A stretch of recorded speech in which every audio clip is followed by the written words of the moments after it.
Alors bonjour à toutes et à tous, j'espère que vous allez bien.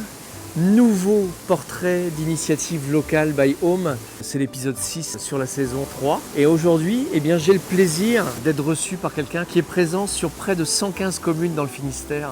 Il vous voit dans 115 communes et vous le voyez aussi. Vous le connaissez peut-être pas, mais en tout cas, ses représentations sont très connues puisqu'il s'agit de Pierre Chanteau et de tous ses yeux en fait. Alors je vous invite à me suivre parce que vous allez voir, c'est assez atypique chez Pierre. Petite cabine de bateau pour rentrer. Pierre, où est-ce qu'il est Pierre? Il est là. Il est là. Tu bouquines?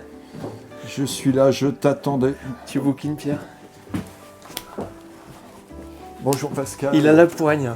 Ah bah oui, c'est ce que je dis aux enfants, serrez-moi la main, mettez de l'intention, je veux vous sentir. Tu sais, tu dis ça aux enfants, puis regardez dans les yeux quand vous dites bonjour, c'est important. Pierre, merci de nous accueillir chez toi. Mais tu as déjà ton exemplaire. Magnifique ouvrage. Magnifique ouvrage, ouais. T'as Lagade, serre Lagade. Tu parles breton? Non, Kenavo, Arvéchal. Je suis breton, hein. Pure souche en plus. Hein. Lagade, les yeux. Lagade, les yeux. Chers amis, j'ai le plaisir d'être avec Pierre Chanteau. Alors Pierre, c'est la deuxième fois qu'on se voit. Grâce à Nadia, qui est derrière la caméra. On la voit pas, mais c'est l'entremetteuse du jour. Un coup d'œil, un clin d'œil en Finistère. Les yeux, on les voit, mais toi, voilà, on te voit un peu moins. Tu es l'artiste derrière tous ces... Donc il y en a 115. 115 dans le 115 Finistère. pour 113 communes. 115 pour 113 communes. Oui, parce qu'il y a, quand j'ai installé ces yeux, quand j'ai offert ces yeux, et quand j'ai choisi l'emplacement avec les élus de chacune des communes, il y a 2 maires qui m'ont dit, écoutez Monsieur Chanteau, on a un souci, c'est que on vient de fusionner avec la commune d'à côté, mais il faut donc mettre un œil aussi. Ça s'est passé à Audierne et Esquibien, qui venaient de fusionner, puis à Plounéour-13 et Brignogan-Plage. Voilà. C'est quoi ton parcours, Pierre, du coup, pour arriver à cela? Pierre Chanteau, règne animal, embranchement vertébré, classe mammifère, famille des hominidés, genre Homo, espèce sapiens. Nous étions en 2018. Et je fais régulièrement des installations éphémères ou pérennes en Finistère d'ailleurs, pour les solstices d'été et les solstices d'hiver. Donc le 21 décembre 2018 arrivant, j'avais cette idée en tête depuis un moment, c'est de m'offrir un voyage en Finistère, qui est comme partout dans le monde dans un état d'urgence climatique, sociétale, environnementale, etc.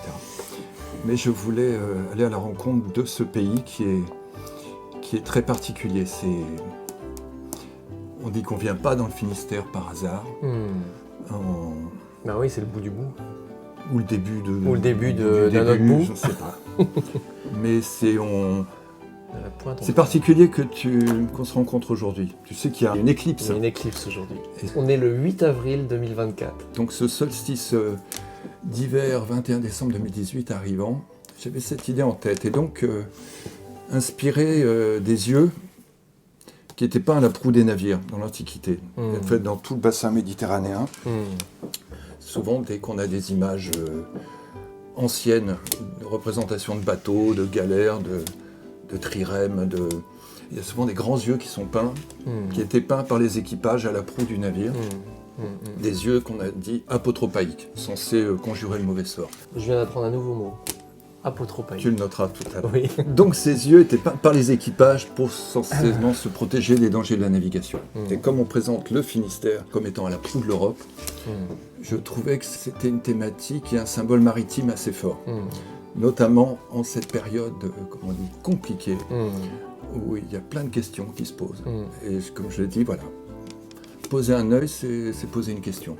Voilà, quelle est notre façon de nous regarder les uns les autres? Quel est notre regard sur le monde aujourd'hui? Voilà. À chaque fois que tu vas dans une commune, justement, tu portes ce regard sur... Mais oui, et puis notamment ça, mais c'est que j'en ai, on va dire, profité. C'était l'occasion quand on a choisi des emplacements avec les élus des communes, chaque commune. Une fois qu'on avait scellé cet œil, qu'on l'avait baptisé, c'était le moment des questions. Je leur demandais, dans la mesure du possible, quelle était leur vision à eux, de leur commune dans les 10 ans à venir. la place des jeunes, des personnes âgées, la transition agricole, énergétique, toutes sortes de questions. Et c'était passionnant. Donc c'était un voyage à la fois géographique, parce que j'ai découvert plein d'endroits que je n'avais pas imaginés, et humain. Et j'ai rencontré des personnes étonnantes. Et j'ai dit, voilà, si vous voulez bien, on va créer ensemble un jeu de piste, enfin ce que je disais aux élus. Voilà. Pour mettre des gens sur la route, un peu en dehors des sentiers battus et voire du GR. Du GR34. Voilà. Qui par moment ne va pas au bout de certains littoraux. Il ne rentre pas au fond de la rade de Brest, il ne va pas à l'Ogonadaoulas ou à l'hôpital Canfron. Non, il file. Il passe à côté. Bon, je veux dire, voilà. Et puis l'aspect poétique de ce travail, c'est que on va tenter, ce qu'on a pu faire en fait, dans la mesure du possible, de placer ses yeux de telle sorte qu'ils soient recouverts à marée haute. Donc je sais bien, quand il y a des grands coefficients comme aujourd'hui, là je pense que la moitié seront sous l'eau ce soir. Dans le livre, il y a une photo donc, de chaque ville. Enfin, chaque ville, chaque ville est nommée, bourg, voilà. Et puis il y a la photo de l'œil, mais il faut le trouver. Oui, ce n'est qu'un indice. Donc c'est qu'un indice, donc c'est une invitation à la balade. C'est ça. Et à découvrir les villes du Finistère. Et c'était surtout pour créer ce que, avec tous les guillemets qu'on veut, c'est créer du lien. Mais ça a été très joyeux. J'ai eu du beau temps à chaque fois que j'ai posé un œil. Il y en a un peut-être dans les Abers, on l'a posé sous la pluie. Ok. Alors moi ce que je te propose c'est qu'on aille faire une petite balade. Ah bon ? Sur le bord de mer. Et dans l'atelier. Et aller voir peut-être l'œil de Kerentec, où on se trouve. Absolument. On a même oublié qu'il y avait une maison. Parce qu'il y a cette petite cabine de bateau. Oui, j'ai pris les mesures d'un chalutier qui était à l'abandon dans le port de Morlaix. Que j'ai reconstruit. Je la repeigne un peu. Donc tu travailles. Je travaille là. Là. C'est ici que ça se passe. C'est ici que ça se passe. Alors Pierre me faisait rappeler qu'il ne s'agit pas d'un livre, mais il s'agit d'un cahier de photographie. Puisque dans ce livre, vous pouvez mettre plein d'annotations. Il y a de l'espace à chaque fois, sur chaque photo. Oui. Pour aller chercher et puis mettre le point GPS de chaque œil. Si vous arrivez à les trouver. Mais oui, et puis la petite anecdote du jour, la rencontre, l'horaire des marées, alors, quelque chose. Est-ce que comment dire, oui effectivement la rencontre avec quelqu'un ou les horaires, ouais, tout ce qu'on veut en fait, tout ce qui nous passe par la tête. Est-ce que suite à comment dire à cet ouvrage, en fait, il y a des gens qui t'appellent spontanément pour Oui. Qui ont trouvé l'intégralité des yeux, qui ont. Oui, quelques-uns. Oui, ils doivent être presque peut-être une trentaine aujourd'hui. Ouais. Ils ont tous trouvé. Donc j'ai prévu de les recontacter, peut-être cette année ou l'année prochaine, pour faire un repas ici, à l'atelier, avec tous les gens qui les ont tous trouvés, voilà, qui se racontent leurs anecdotes et tout ça. C'est top ça. Tiens, j'ai une idée à propos pour finir avec ce livre. Ouais. Il est en vente dans toutes les bonnes librairies, oui. le Finistère, oui. peut-être un peu ailleurs. Oui. Et nous avons collecté des fonds avec mes amis photographes. Oui. À chaque vente, il y a 2 € qui sont remises à la SNSM du Finistère et 2 € pour SOS Méditerranée. Donc 2 associations de sauvetage qui font un travail tout à fait extraordinaire. Alors tu m'as devancé. Bon. Parce que j'aimerais bien qu'on évoque un petit peu ce petit sujet des SOS Méditerranée pour laquelle tu œuvres aussi. Oui, je suis bénévole. Nous avons une antenne. Il y a plus de 19 antennes, je crois, en France. Oui. Et j'espère que je ne dis pas de bêtises, ils vont me taper sur les doigts. Et il y a notamment une antenne de Brest. D'accord. Qui me tient beaucoup à cœur parce que c'est l'antenne qui fait le plus de sensibilisation. Parce que l'association SOS Méditerranée est agréée par le ministère de l'Éducation nationale pour faire de la sensibilisation dans les lycées, les collèges et d'autres entreprises. D'accord. Et c'est un travail toujours très émouvant, voilà, parce que ce sont des histoires de sauvetage. Donc, ça raconte au départ des histoires de souffrance épouvantable, de vraies tragédies. Et ces rescapés retrouvent le sourire et de la dignité. Et on raconte tout ça. Donc, même si leur chemin de vie n'est pas terminé, ils peuvent retourner dans la tragédie. Mais au moins à ce moment-là, on les sauve, ou ils sont sauvés. Il y a encore Du boulot. L'humanitaire est là, avec une forme d'espérance et de renouveau, en tout cas, de résurrection. Donc c'est très important de soutenir... On le sent à ce côté, là, voilà. l'émotion qu'il y a. C'est de la transmission avec les enfants cela. qui sont très attentifs, très sensibles à tout ce travail. Il y a eu une connexion immédiate en fait entre ton travail et l'association SNSM ou SOS Méditerranée. Oui. C'est venu assez rapidement. Oui, parce que notamment quand j'étais à Esquibien, quand j'ai mis l'œil d'Esquibien avec le maire d'Audierne, puisque j'avais un arrière-grand-père qui tenait la chaloupe de sauvetage d'Audierne. Oui.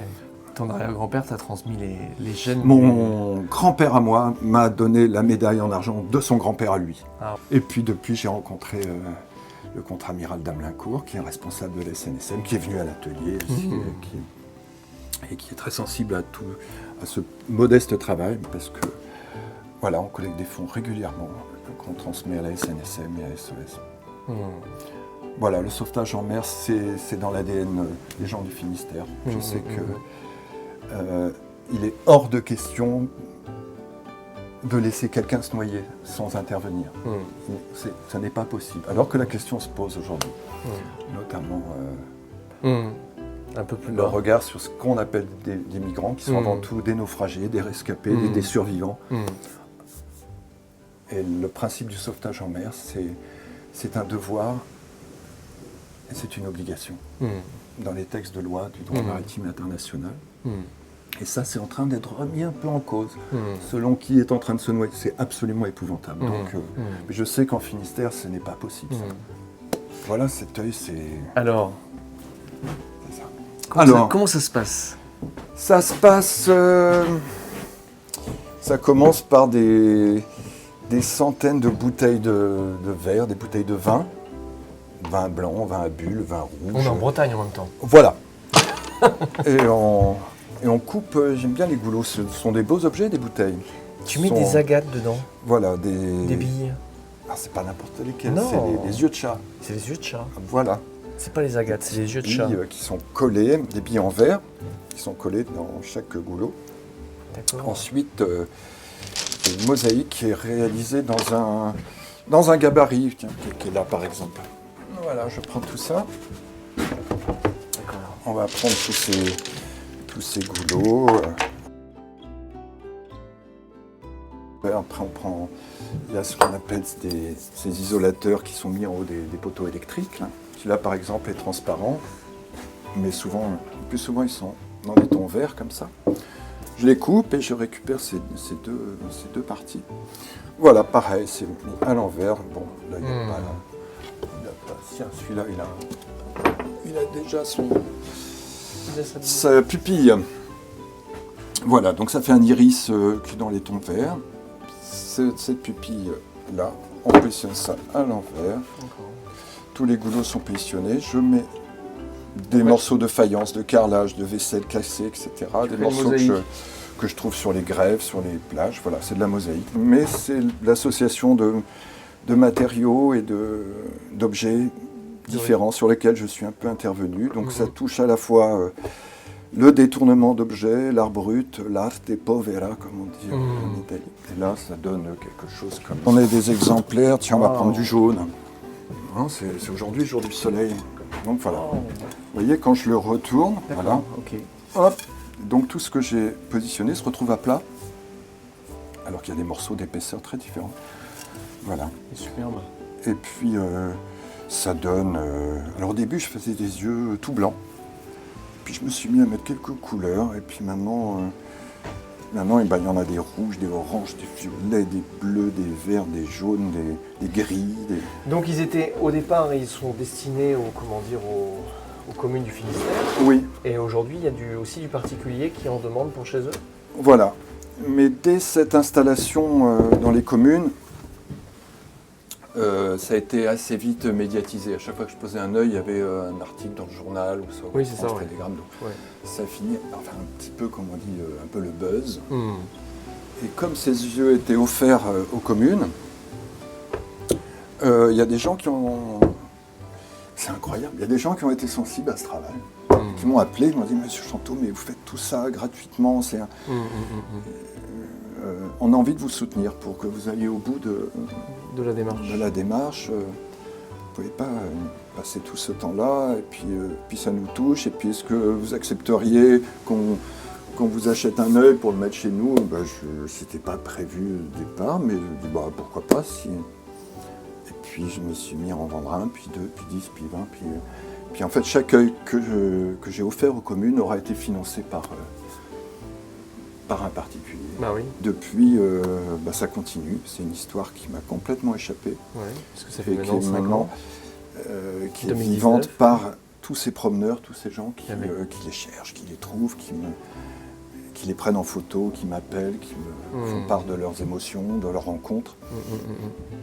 Donc c'est devenu un petit peu ce qu'on appelle l'œil du Finistère. C'est assez amusant. Puis ça te permet aussi C'est pas désagréable. de rencontrer, de revoir aussi les maires peut-être des communes de temps Oui. en temps.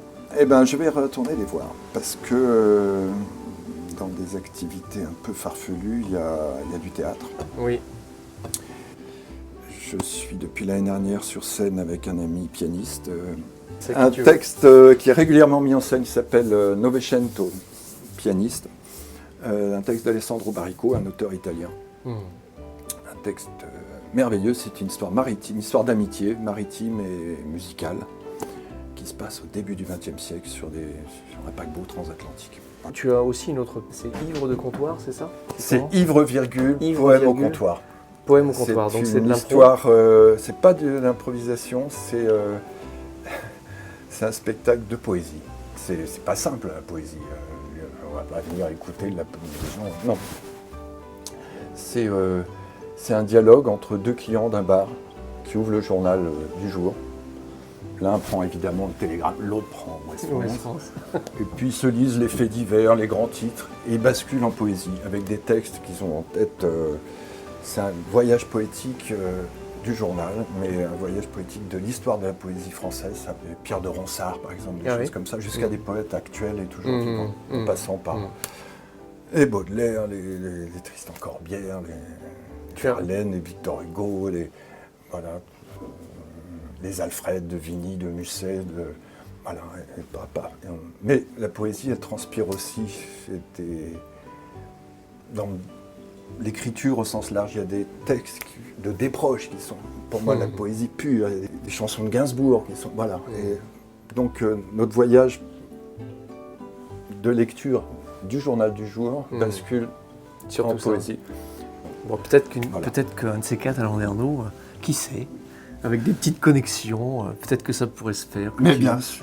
Peut-être qu'on pourrait voir Pierre Chanteau, Ivre. Avec point, Christophe virgule. Finizan. Ivre virgule. Ivre-virgule. Poème au comptoir. Ivre-virgule, poème au comptoir. Bon Pierre, Direction l'œil de... Ah, les bottes. ouais. on a chaussé les J'espère bottes. qu'on n'arrive pas trop tard, parce que la mer monte. Hein. Ouais. Direction l'œil de Carantec. Alors regardez-moi ça là, toute cette beauté de cette côte On finistérienne. peut passer par là, remarque. Ah, on peut aller où tu, par où tu veux, Pierre. C'est un peu casse-gueule, c'est mieux. Alors pourquoi Carantec, pourquoi t'installer là? Tu préfères Carantec aux autres communes ou parce qu'elle est plus Non, encore... c'est le coup de cœur? Parce que la baie de Carantec, elle est quand même immense aussi. Hein. Ouais, la baie de Morlaix, c'est assez magnifique. Pour en avoir parlé avec certains navigateurs, c'est une des baies les plus belles du monde. Hein. Et oui. Certains diront qu'à Sydney, c'est la baie la plus belle du monde, mais n'est-ce pas? Effectivement, on arrive un peu tard, mais c'est pas grave. On va le voir quand même. Il est... Tu vois Nadia, il est au bout de la cale là-bas, mais par l'autre côté. On va faire le tour. D'accord. On va marcher un peu. Donc là, on est dans la baie de Carantec, enfin de la baie de Morlaix. Et au bout, on voit le château du On Taureau. voit la pointe de Penallan. Et au bout, là, au bout de la pointe, on voit, elle est derrière, c'est l'île Louette avec une petite île, avec une maison de gardien de phare. Ouais. Et évidemment le château du Taureau qui ouvre ou qui ferme la baie. Ah ouais. Ouais, il n'est pas facile à trouver parce que les gens s'imaginent, quand ils ont le petit livre, qu'il est à la pointe là-bas. Puisqu'on voit sur la photo de l'œil de Carantec, on voit le château du Taureau et l'île Louette. En fait, ils ne s'imaginent pas c'est un effet de perspective. C'est quoi ici là? Ce sont des bâtiments ostricoles, hein, c'est pour les huîtres. D'accord. Ah oui, on le voit bien là. Donc tout à l'heure, il sera sous l'eau. Il y en a un paquet de parcs à huîtres là. Oui. Et des pêcheurs même. Pêcheurs là-bas. Bah oui, pêche le bar, c'est... Bah ouais, si Le la mer bar, monte. c'est depuis le 1er avril, on a droit de nouveau de pêcher le bar. Ouais. Donc tu vois, la dernière tempête, le dernier coup de vent, il y a toute une partie de la cale qui s'est effondrée. Mais heureusement, le bout est resté. Donc, voilà. Bon, il sera peut-être plus facile à trouver que celles et ceux que vous allez devoir aller chercher par vous-même. Hein, Pierre? Ah ça. Voilà, on va pas vous aider pour certains, bien que dans la vidéo, vous avez vu qu'il y en a quelques-uns. Et je ne vais pas vous dire où ils sont, mais il faudra aller les chercher. Peut-être l'endroit, je le préciserai. Il faut le filmer. Ah ouais. Voilà, il va passer devant. Hop. Wow. Et voilà. Bon, bah vous l'avez vu, on est arrivé Voilà. quand même à l'heure. Ouais. Sinon, on aurait fait le tour, on aurait pu Peut-être faire un gros plan. Un petit mot sur ce Finistère que tu aimes tant, vu qu'on a les pieds dans oui, l'eau. c'est vrai, on en a déjà parlé. Finistère. Ouais. C'est quoi pour Alors. toi le symbole justement de ce bout de pays, de ce bout de Bretagne, de ce bout du Le monde? symbole, c'est l'ivresse. Il faut être toujours ivre, tout est là. C'est l'unique question. Pour ne pas sentir l'horrible fardeau du temps qui brise vos épaules et vous penche sur la terre, il faut vous enivrer sans cesse. Mais de quoi? De vin, de poésie ou de vertu? À votre guise, mais enivrez-vous. D'amour. Et si quelquefois, sur les marches d'un palais, sur l'herbe verte d'un fossé, dans la solitude morne de votre chambre, vous vous réveillez, l'ivresse déjà diminuée ou disparue, demandez au vent, à la vague, à l'étoile, à l'oiseau, à l'horloge, à tout ce qui fuit, à tout ce qui gémit, à tout ce qui roule, à tout ce qui parle, à tout ce qui chante. Demandez quelle heure il est. Et le vent, la vague, l'étoile, l'oiseau, l'horloge vous répondront, il est l'heure de s'enivrer. Pour n'être pas les esclaves martyrisés du temps, enivrez-vous sans trêve. De vin, de poésie ou de vertu, à votre guise, mais enivrez-vous. Et pour moi, la Bretagne, et surtout le Finistère, il y a une ivresse. Entre le vent, la marée, la pluie, il y a une énergie qui est folle. On vit quand même dans un tour de magie Permanent. quotidien. On a beau nous dire ça va être le soleil avec l'éclipse ce soir, la lune, tout ça, la marée, l'attraction, quand même. Quand même, ça reste éblouissant. Vous voyez, c'est la baie de Morlaix. On peut demander aux gens combien de temps vous pensez qu'il faut pour vider toute la baie. Combien de semaines, combien de mois? Non, c'est 2 fois par jour. Ça donne des ailes surtout. Tu penses que Ça donne des ailes, ça donne envie de voyager, de se promener. la Bretagne t'a donné des ailes? Oui, ça continue de plus en plus. Elle ne cesse de t'apporter de la créativité en tout cas. J'espère. De Chers- l'inspiration en tout Chers cas. amis, Monsieur Pierre Chanteau. Monsieur Pascal, Madame Nadia. Bon. Et, tu sais, moi j'ai l'habitude de terminer les petits reportages avec un petit check comme ça. On se dit au revoir, mais...